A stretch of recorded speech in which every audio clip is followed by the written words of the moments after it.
Hi students, ഇന്ന് നമ്മൾ discuss ചെയ്യുന്നത് പാർട്ട് ബിയിലെ മൊഡ്യൂൾ 3 റിവിഷൻ ക്വസ്റ്റ്യൻസ് ആണ്. നമുക്ക് ഓരോ ക്വസ്റ്റ്യൻസ് ആയിട്ട് നോക്കാം. Verify the Cauchy-Schwarz inequality for a matrix A equal to 1 minus 1 2 0, matrix B equal to 1 1 0 3 with the inner product A comma B equal to A11 B11 plus A12 B12 plus A21 B21 plus A22 B22. നമുക്ക് Cauchy shorts ഇൻഇക്വാലിറ്റിയാണ് verify ചെയ്യേണ്ടത്. അപ്പോൾ അതിൽ രണ്ട് matrix തന്നിട്ടുണ്ട്, എയും ബിയും. ആ എയും ബിയും തമ്മിലുള്ള ഇന്നർ പ്രൊഡക്റ്റ് ഡിഫൈൻ ചെയ്തിട്ടുള്ളത് ഈ രീതിയിലാണ്: A11 B11 plus A12 B12. അതായത് ഇതിൽ A11 എന്ന് പറഞ്ഞാൽ അറിയില്ലേ, ഫസ്റ്റ് റോ ഫസ്റ്റ് കോളാണ് A11, അതായത് ഫസ്റ്റ് എലമെൻറ്റ്, ഈ 1 എന്ന് പറയുന്ന element. A12 first row second കോളത്തിലുള്ള element, first row second column ഇത്. അപ്പോൾ അതിലെ എലമെൻറ്റ് -1. ദെൻ A21 ആണ് second row first column, then A22 second row second column. അതുപോലെ തന്നെ ബിയുടെ കേസിലും വരും. അപ്പോൾ ഇന്നർ പ്രൊഡക്റ്റ് A, B എന്ന് ഇങ്ങനെയാണ് ഡിഫൈൻ ചെയ്തിട്ടുള്ളത്. ഇനി കോഷി ഷോർട്ട്സ് ഇൻഇക്വാലിറ്റി എങ്ങനെയാണ്, എന്താ പറയുന്നത്? Inner product A, B is less than or equal to നോം A ഡോട്ട് നോം B ആണ്. Modulus inner product A, B is less than or equal to നോം A ഡോട്ട് നോം B ആണ് കോഷി ഷോർട്ട്സ് ഇൻഇക്വാലിറ്റി. അപ്പോൾ ഇതിൽ നമുക്ക് ആദ്യം ഇന്നർ പ്രൊഡക്റ്റ് A, B കണ്ടുപിടിക്കാം. ഇന്നർ പ്രൊഡക്റ്റ് A, B എങ്ങനെ കാണാം? ക്വസ്റ്റ്യനിൽ ഡിഫൈൻ ചെയ്ത പ്രകാരം 1 into 1, that is A11 into B11, 1 into 1 plus A12 into B12, that is -1 into 1 plus 2 into 0 plus 0 into 3. അതായത് 1 minus 1 plus 0 plus 0, that is 0 വരും. Then mode A എന്ന് പറഞ്ഞാൽ, നോം A എന്ന് പറഞ്ഞാൽ എന്ത് വരും? നോം എ എന്ന് പറഞ്ഞാൽ അതിൻ്റെ equation square root of inner product A dot A ആണ്. A, A ആണ് നോം എ എന്ന് പറഞ്ഞാൽ. അപ്പോൾ സ്ക്വയർ റൂട്ട് ആണ്, square root of A, A എന്ന് പറയുമ്പോൾ അതേ മെട്രിക്സ് തന്നെ, A11 into A11 plus B12 into A12 into A12 plus A21 into A21 plus A22 into A22. അതായിരിക്കും. അതായത് 1 into 1 plus -1 into -1 plus 2 into 2 plus 0 into 0. അത് ചെയ്യുമ്പോൾ എന്ത് വരും? 1 plus 1 plus 4 അല്ലേ, ദാറ്റ് ഈസ് 6. റൂട്ട് 6 ആണ് നോം എ വരിക. അതേപോലെ നോം ബി കണ്ടുപിടിക്കാം. നോം ബി ഈ മെട്രിക്സ് ബി വെച്ചിട്ടാണ് നമ്മൾ ചെയ്യുന്നത്. നോം ബി എന്ന് പറയുമ്പോൾ square root of inner product B dot B ആണ്. That is 1 dot 1 square root of 1 into 1 plus 1 into 1 plus 0 into 0 plus 3 into 3. That is square root of 1 plus 1 plus 0 plus 9, that is root 11 ആണ് നോം B. അപ്പോൾ magnitude of inner product A, B 0 ആണ്. നോം A into Noam B എന്ന് പറയുന്നത് എന്താ? Root 6 into root 11, that is root of 66 ആണ്. അപ്പോൾ അത് ഇൻഇക്വാലിറ്റി ഹോൾഡ് ചെയ്യുന്നുണ്ടോ? ഇത് 0 എന്ന് പറയുന്നത് less than or equal to root 66 ആണ് അല്ലേ? അതാണ് കോഷി ഷോർട്ട്സ് ഇൻഇക്വാലിറ്റി പറയുന്നത്. അപ്പോൾ തന്നിരിക്കുന്ന മെട്രിക്സ് ഈ കോഷി ഇൻഇക്വാലിറ്റിയെ ഹോൾഡ് ചെയ്യുന്നുണ്ട്. ഓക്കെ, നമ്മൾ അങ്ങനെ വെരിഫൈ ചെയ്തു. അടുത്തത്, find the least squares regression line for the following data: x1 2 3 4 5 y2 3 5 9 7. അതായത് എക്സിന് കറസ്പോണ്ടിങ് ആയിട്ട് വൈയുടെ വാല്യൂസ് തന്നിട്ടുണ്ട്. ഇതാണ് നമ്മുടെ ഡാറ്റ. ഈ ഡാറ്റയ്ക്ക് അനുസരിച്ചിട്ടുള്ള ലീസ്റ്റ് സ്ക്വയേഴ്സ് റിഗ്രഷൻ ലൈൻ ആണ് നമുക്ക് കണ്ടുപിടിക്കേണ്ടത്. ഇക്വേഷൻ ഫോർ ലൈൻ ആണ്. റിഗ്രഷൻ ലൈനിൻ്റെ ഇക്വേഷൻ എങ്ങനെയാണ്? That is y equal to C0 plus C1 x ആണ്. അപ്പോൾ y നമ്മുടെ ഇതിൽ ഇതാണ് y, ഇതാണ് x. C0 എന്ന് പറയുന്നത് ഒരു കോൺസ്റ്റൻ്റ് ആണ്. അപ്പോൾ ഓരോന്നിലും നമുക്ക് ഫസ്റ്റത്തെ ഡാറ്റ 1 2, x1 ആകുമ്പോൾ y 2 ആണ്. അതിന് കറസ്പോണ്ടിങ് റിഗ്രഷൻ ലൈൻ എങ്ങനെ വരും? C0 പ്ലസ് ഒരു constant C0 plus C1 into x 1 ആണ്. C1 into 1 equal to 2 2 3. ഈ ഡാറ്റേനെ കറസ്പോണ്ടിങ് ആയിട്ട് C0 plus 2 C1 equal to 3 വരും. Then C0 plus 3 C1 equal to 5, C0 plus 4 C1 equal to 9, C0 plus 5 C1 equal to 7. അങ്ങനെ ഒരു set of equation നമുക്ക് കിട്ടി, system of linear equation. ഈ സിസ്റ്റത്തിനെ നമുക്ക് matrix ഫോമിൽ എഴുതുകയാണെങ്കിൽ AX equal to B എന്ന് എഴുതാം അല്ലേ? വേറെ A എന്ന് പറഞ്ഞാൽ കോഎഫിഷ്യന്റ് മെട്രിക്സ് ആണ്. That is 1 1 1 2 1 3 1 4 1 5. X എന്ന് പറയുന്നത് നമ്മുടെ വേരിയബിൾ ഏതാ? C0 C1 ആണ്. B പറയുന്നത് കോൺസ്റ്റന്റ് മെട്രിക്സ് 2 3 5 9 7. ഓക്കെ, ഇനി നമുക്ക് ഈ സിസ്റ്റത്തിനെ സോൾവ് ചെയ്യാൻ നോക്കാം. അതിന് വേണ്ടിയിട്ട് നമുക്ക് വേണ്ടത് എന്താ? C0ൻ്റെയും C1ൻ്റെയും വാല്യൂ ആണ്. അപ്പോൾ ആദ്യം നമുക്ക് AX ഈക്വൽ ടു B എന്നുള്ളതിനെ ഞാൻ A ട്രാൻസ്പോസ് കൊണ്ട് മൾട്ടിപ്ലൈ ചെയ്തു LHSലും RHSലും. അപ്പോൾ വാല്യൂസിൽ വ്യത്യാസം വരുന്നില്ല അല്ലേ? അപ്പോൾ A ട്രാൻസ്പോസ് A ആദ്യം കാണാം. എ ട്രാൻസ്പോസ് എ എന്ന് പറഞ്ഞാൽ എയുടെ ട്രാൻസ്പോസ് എന്ന് പറഞ്ഞാൽ കോളം മെട്രിക്സ് റോ എന്നുള്ളത് കോളായിട്ട് എഴുതിയാൽ മതി. അപ്പോൾ 1 1 1 1 1 1 2 3 4 5 അതാണ് എ ട്രാൻസ്പോസ്. എ എന്ന് പറയുന്നത് 1 1 1 2 1 3 1 4 1 5. ഇത് മൾട്ടിപ്ലൈ ചെയ്യുമ്പോൾ എങ്ങനെ വരും? ഈ റോ ഈ കോളായിട്ട് മൾട്ടിപ്ലൈ ചെയ്യും അല്ലേ? അപ്പോൾ 1 × 1 + 1 × 1 + 1 × 1 + 1 × 1 + 1 × 1 ദാറ്റ് ഈസ് 5 ടൈംസ് 1 ആഡ് ചെയ്യും. അപ്പോൾ ആൻസർ 5 വരും. First column, first row, first കോളത്തിലെ എലമെൻറ്റ് 5 ആണ്. ഇനി അടുത്തത് ഈ ഫസ്റ്റ് റോയും സെക്കൻഡ് കോളും തമ്മിൽ മൾട്ടിപ്ലൈ ചെയ്ത് ആഡ് ചെയ്യുമ്പോൾ 1 + 2 + 3 + 4 + 5 വരും. കാരണം ഇവിടെ 1 കൊണ്ടാണ് മൾട്ടിപ്ലൈ ചെയ്യുന്നത്, അതുകൊണ്ടാണ് ഞാൻ അങ്ങനെ പറഞ്ഞത്. അപ്പോൾ നമുക്ക് 15 വരും. ഇനി സെക്കൻഡ് റോയും ഫസ്റ്റ് കോളും മൾട്ടിപ്ലൈ ചെയ്യുമ്പോൾ സെക്കൻഡ് റോ ഫസ്റ്റ് കോളത്തിലെ എലമെൻറ്റ് കിട്ടും. അതും 1 ഇത് സെയിം തന്നെ വരും. 1 × 1 + 2 × 1 + 3 × 1 + 4 × 1 + 5 × 1 ദാറ്റ് ഈസ് 15. ഇനി ഈ റോ സെക്കൻഡ് റോയും ഇതിലെ സെക്കൻഡ് കോളും കൂടി മൾട്ടിപ്ലൈ ചെയ്യുമ്പോഴോ 1 × 1 + 2 × 2 + 3 × 3 + 4 × 4 + 5 × 5 55 വരും. അതാണ് എ ട്രാൻസ്പോസ് എ. ഇനി എ ട്രാൻസ്പോസ് ബി എന്ത് വരും? നമ്മൾ ആർ എച്ച് എസിലുള്ള ടേമാണ് ബി. എക്സ് ഇക്വൽ ടു ബിയിലെ ആർ എച്ച് എസിലുള്ള ടേമാണ് ബി. അതിന് എ ട്രാൻസ്പോസ് കൊണ്ട് മൾട്ടിപ്ലൈ ചെയ്യുമ്പോൾ 26 94 മെട്രിക്സ് വരും. നേരത്തെ പറഞ്ഞ അതേമാതിരി തന്നെയാണ് ഇതിന് മൾട്ടിപ്ലിക്കേഷൻ നടക്കുന്നത്. ഈ ഫസ്റ്റ് റോയും ഫസ്റ്റ് കോളും മൾട്ടിപ്ലൈ ചെയ്തു, സെക്കൻഡ് റോയും ഫസ്റ്റ് കോളും മൾട്ടിപ്ലൈ ചെയ്തു. ഇനി അത് അതിൻ്റെ ആൻസേഴ്സ് എഴുതുകയാണ്. എ ട്രാൻസ്പോസ് എ എന്ന് പറഞ്ഞാൽ 5 15 15 55, എക്സ് എന്ന് പറഞ്ഞാൽ C0 C1, A transpose B എന്ന് പറഞ്ഞാൽ 26 94. ഇവിടെ ഇത് മൾട്ടിപ്ലൈ ചെയ്യുമ്പോൾ നമുക്ക് എന്ത് എഴുതാം? ഇത് നമുക്ക് ഓഗ്മെന്റഡ് മെട്രിക്സ് ആയിട്ട് എഴുതാം അല്ലേ? 5 15 26 15 55 94. അതിനെ നമ്മൾ ഐഡന്റിറ്റി മെട്രിക്സ് ആക്കിയിട്ട് കൺവേർട്ട് ചെയ്യാണ്. ഇവിടുത്തെ ഐഡന്റിറ്റി മെട്രിക്സ് ആയിട്ട് കൺവേർട്ട് ചെയ്താൽ ഇവിടെ വരുന്ന ആൻസർ ആയിരിക്കും C0 C1 ആയിരിക്കും. അപ്പോൾ നമുക്ക് റോ എക്കലോൺ ഫോമിലോട്ട് കൺവേർട്ട് ചെയ്യേണ്ടതാണ്. അപ്പോൾ ഇവിടെ 5 15 26, അപ്പോൾ ഞാൻ അതിന് 5 ഇവിടെ 1 ആക്കണം എനിക്ക്. അതിന് എന്ത് വേണം? 5 കൊണ്ട് ഡിവൈഡ് ചെയ്തു. അപ്പോൾ 1 3 26/5 വന്നു. R1 changes to R1/5, R2 changes to R2/5, 5 തന്നെ. അപ്പോൾ 3 11 94/5 വന്നു. ഇനി എനിക്ക് ഈ 3 എന്നുള്ളത് 0 ആക്കണം. അതിനെന്ത് ചെയ്തു? R2 - 3R1. അപ്പോൾ ഇത് ഈ ടൈം 0 ആയി. ഇവിടെ 2 വന്നു. ഇവിടെ 16/5 വന്നു. ഇനി എനിക്ക് എന്ത് ചെയ്യണം? ഇതിനെ ഇവിടെ 1 ആക്കാൻ ഡിവൈഡഡ് ബൈ 2 ചെയ്തു. അപ്പോൾ 0 1 8/5 വരും. ഇനി ഇവിടെ എനിക്ക് 3 എന്നുള്ള ഈ term identity row echelon form തന്നെ ഡയഗണൽ എലമെന്റ്സ് 1, ബാക്കിയുള്ള എലമെന്റ്സ് 0 ആക്കാൻ പോവാണ്. അപ്പോൾ ഈ 3 എന്നുള്ളത് 0 ആക്കാൻ വേണ്ടി ഞാൻ R1 changes to R1 - 3R2 ചെയ്തു. അത് ചെയ്തപ്പോൾ ഇവിടെ 26/5 എന്നുള്ളത് 2/5 ആയിട്ട് മാറി. അപ്പോൾ C0 C1 എന്ന് പറഞ്ഞാൽ എന്ത് വരും? 2/5 8/5. അപ്പോൾ ഇതിന് corresponding equation of regression line എന്ത് വരും? y = C0 + C1x ആണല്ലേ? അപ്പോൾ C0 എന്ന് പറയുന്നത് എത്രയാണ്? 2/5. C1 എന്ന് പറഞ്ഞാൽ 8/5x. അതിനെ വേറെ രീതിയിൽ എഴുതിയാൽ y = 8/5x + 2/5 എന്ന് വരും.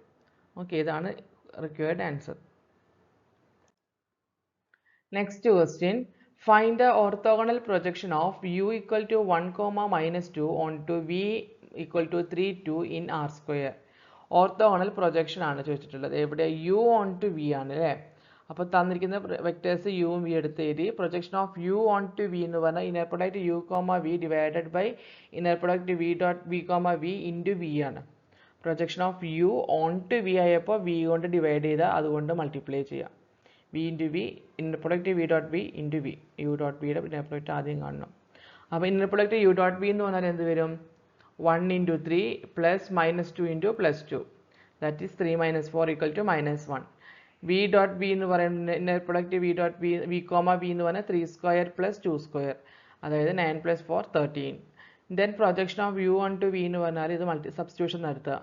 ഇന്നർ പ്രൊഡക്റ്റ് u, v എന്ന് പറഞ്ഞാൽ -1 ആണ്. ഇന്നർ പ്രൊഡക്റ്റ് v, എന്ന് പറഞ്ഞാൽ 13 ആണ്. -1/13. v എന്ന് പറയുന്ന വെക്ടർ 3 2 ആണ്. അപ്പോൾ അത് ബ്രാക്കറ്റിലോട്ട് മൾട്ടിപ്ലൈ ചെയ്താൽ എന്ത് വരും? -3/13, -2/13. അപ്പോൾ orthogonal projection of u onto v എന്ന് പറഞ്ഞാൽ -3/13, -2/13 ആണ്. Next, find the orthonormal basis corresponding to the basis b = set 1 - 1 0, 1 0 3, 0 1 2 for R⁻3. Orthonormal basis ആണ് കണ്ടുപിടിക്കേണ്ടത്. നമുക്കൊരു ബേസിസ് തന്നിട്ടുണ്ട്. അപ്പോൾ അതിൽ ഈ ബേസിസിൽ 3 വെക്ടേഴ്സ് ആണുള്ളത്. v1 v2 v3 എന്ന് പറയുന്ന 3 വെക്ടേഴ്സ്. v1 എന്ന് പറയുന്നത് 1 -1 0, v2 1 0 3, v3 0 1 2. അപ്പോൾ നമുക്ക് എന്താ ചെയ്യേണ്ടത്? ഓർത്തോനോർമൽ ബേസിസ് കാണണമെങ്കിൽ ആദ്യം നമുക്ക് തന്നിരിക്കുന്ന വെക്ടേഴ്സിനെ എല്ലാം ഓർത്തോഗണലൈസ് ചെയ്യും. ഓർത്തോഗണലൈസ് ചെയ്തിട്ട് ആ കിട്ടുന്ന വെക്ടറിനെ നോർമലൈസ് ചെയ്ത് കഴിഞ്ഞാൽ ഓർത്തോനോർമൽ ബേസിസ് കിട്ടും. അപ്പോൾ ആദ്യം ഓർത്തോഗണലൈസ് ചെയ്യാം. ഓർത്തോഗണലൈസേഷൻ്റെ ഒരു പ്രൊസീജിയർ ഉണ്ട്. ഗ്രാം-ഷ്മിത്ത് ഓർത്തോഗണലൈസേഷൻ പ്രൊസീജിയറാണ് നമ്മളിവിടെ യൂസ് ചെയ്യുന്നത്. അപ്പോൾ ഓരോ വെക്ടറിനെയും ഓർത്തോഗണലൈസ് ചെയ്യാൻ വേണ്ടിയിട്ട് w1 എന്ന് പറയുന്ന വെക്ടർ എന്ന് പറഞ്ഞാൽ ഈക്വൽ ടു v1 തന്നെയാണ്. ഫസ്റ്റ് വെക്ടർ തന്നെയാണ് w1 എന്ന് പറയുന്നത്, വിച്ച് ഈസ് ഈക്വൽ ടു 1 - 1 0 ആണ്. w2 എന്ന് പറയുന്ന വെക്ടർ എന്താണ്? v2 minus inner product v2 w1 divided by inner product w1 into w1 ആണ്. അപ്പോൾ ഇത് നമുക്ക് ഓരോന്നായിട്ട് കണ്ടുപിടിച്ചിട്ട് അതിലോട്ട് സബ്സ്റ്റിറ്റ്യൂഷൻ നടത്താം.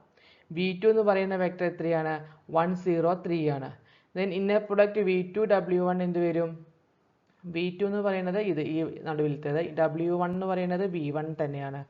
അപ്പോൾ അതിൻ്റെ ഇന്നർ പ്രൊഡക്റ്റ് എടുക്കുമ്പോൾ 1 1 1 പ്ലസ് 0 പ്ലസ് 0 വരും, ദാറ്റ് ഈസ് 1 വരും.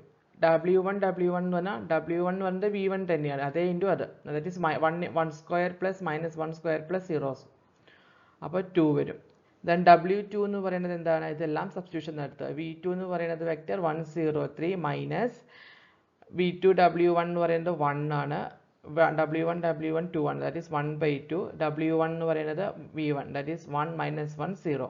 ഇത് സിംപ്ലിഫൈ ചെയ്യുമ്പോൾ എന്ത് വരും? 1 - ഹാഫ്, 1 - ഹാഫ് ഹാഫ് തന്നെ, 0 - ഹാഫ് 0, അപ്പോൾ ഹാഫ് വരും. 3 - 0 3 തന്നെ വരും. നമുക്ക് നോക്കാം w2 അത് തന്നെയാണോ കിട്ടിയത്? w2 അത് തന്നെ, ഹാഫ് 3 ആണ് വന്നിട്ടുള്ളത്. ഇനി w3 കണ്ടുപിടിക്കണം. w3 കണ്ടുപിടിക്കാനുള്ള ഇക്വേഷൻ എന്ന് പറഞ്ഞാൽ അപ്പോൾ അതിന് 3 ഇതുണ്ട്. v3 നിന്ന് സ്റ്റാർട്ട് ചെയ്യും. v3 minus v3 w1 into w1 minus v3 inner product ആണ്, inner product v3 w2 minus divided by inner product w2 into w2. അപ്പോൾ v3 എന്ന് പറഞ്ഞു കഴിഞ്ഞാൽ ഏതാണ്? നമുക്ക് കിട്ടിയിട്ടുണ്ട് 0 1 2, ക്വസ്റ്റിൽ തന്നിട്ടുണ്ട് vector 0 1 2.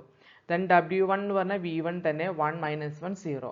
Then inner product v3 w1 എന്ന് പറഞ്ഞാലോ ഇതും തമ്മിൽ ഇന്നർ പ്രൊഡക്റ്റ് എടുക്കുക, that is 0 - 1 plus 0, that is -1 ആയിരിക്കും answer.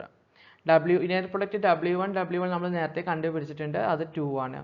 Then inner product v3 w2 എന്ന് പറഞ്ഞാലോ v3 ഇതാണ്, w2 എന്ന് പറയുന്നത് ഏതാണ്? 1 0 3, ദാറ്റ് ഈസ് 1/2 1/2 3.